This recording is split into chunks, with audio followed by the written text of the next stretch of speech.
Welcome back to my channel, viewers and subscribers, and Detention for those who are trying to eat their classmates.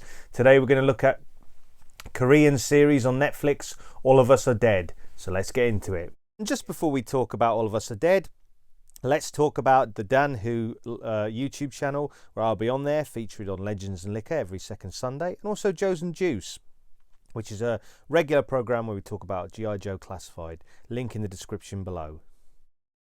So if you want to see any of my written reviews, check out filmandtvreview.com, where you'll find regular reviews for films by yours truly.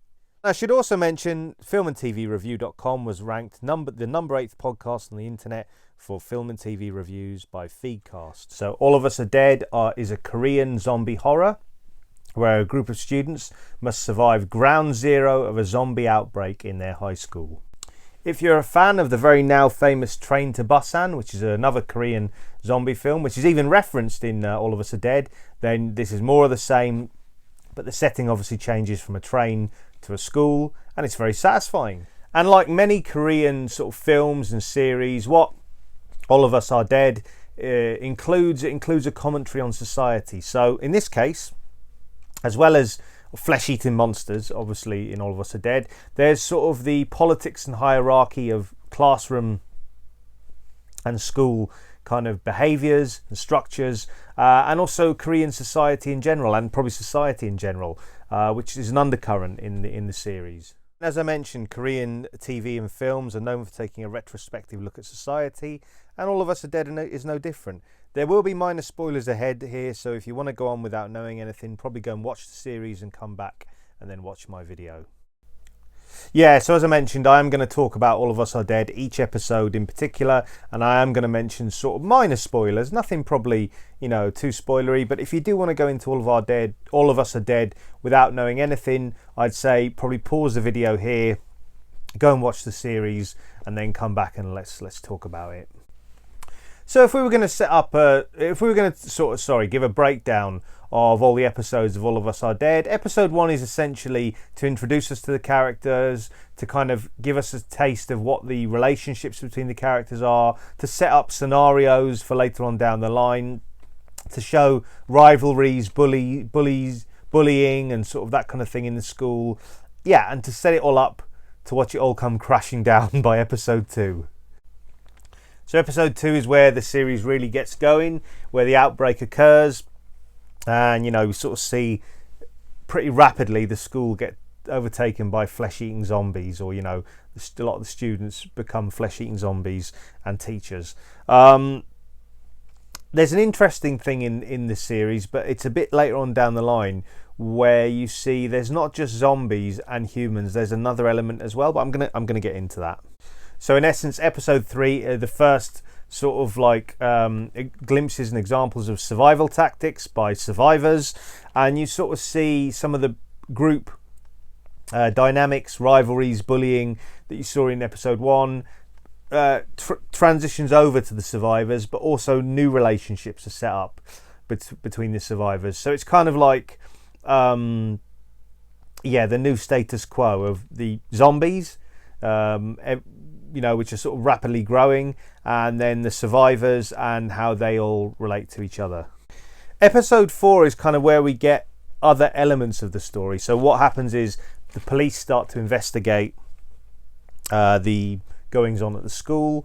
In particular, they investigate the science professor, who is basically directly involved in how the zombie outbreak occurs. And you get that kind of element, a young detective who becomes embroiled in the story and begins to investigate it as the virus begins to spread beyond the school. Now, I think episode 5 is quite interesting because it harks back to what I was talking about at the start, how there's a different element in the series, and that is basically how you see asymptomatic individuals. So basically individuals who've been bitten by zombies but don't turn into zombies. They retain their human elements, so they can still talk, they can still think, they can still reason, but they have the hunger of zombies. So they're basically hybrid-like creatures. They're in between, and it's quite interesting to see how further on down the line how the military responds to this, how even the dynamic changes a little bit more, because then you have individuals wandering around in the zombie masses who, two individuals in particular, or at least maybe three individuals in particular who are asymptomatic and have like all the strengths of zombies, but aren't inhibited by sort of, their lack of basic reasoning, understanding what, things that humans have basically. So that's interesting. Episode 6 is where our group of surviving heroes who are students begin to plan their escape from the school, or begin to make efforts to make an escape from the school. At the same time of this, one of the group's dad is a firefighter, and he sort of makes plans to rescue his daughter, or make his way towards the school to rescue his daughter. Episode 7 shows our heroes try and get to the roof, while at the same time the young detective makes more of a discovery in regard to the origin of the virus. Episode 8 is where the military arrive at the school and evacuate survivors. Unfortunately, they just miss on getting hold of our group, or rescuing our group, because our group are trapped and don't quite make it, and the military are leaving just as the group see the military helicopter sort of fly off. So that's an unfortunate circumstances for our group. Episode 9 is where the military return to the school, following on from finding out about the detective's information in regards to the origin of the virus, and they abort a rescue attempt of the group due to the situation with the asymptomatic individuals. Episode 10 is where the group are reunited with the saviour and they make their escape attempt.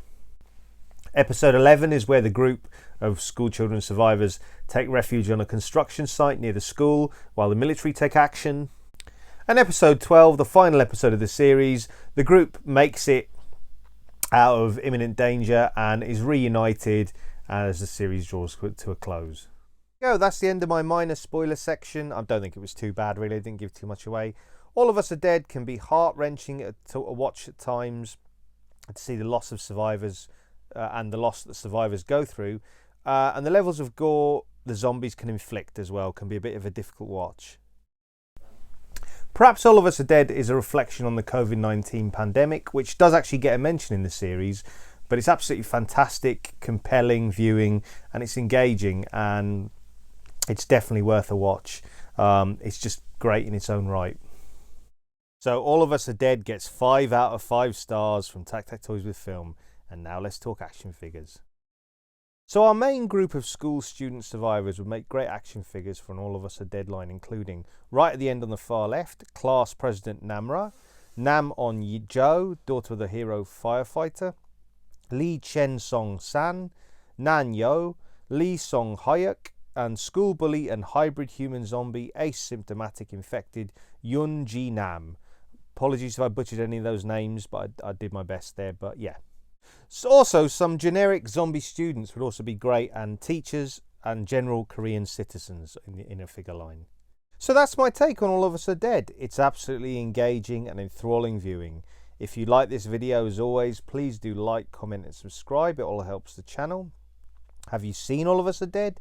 Did you enjoy it? If so, would you like action figures from the series? And has it tempted you to watch other Korean TV series or films that might be similar, or just to engage in general TV and Korean films in general and enjoy them? Comment below, and until next time, enjoy those flicks and figs.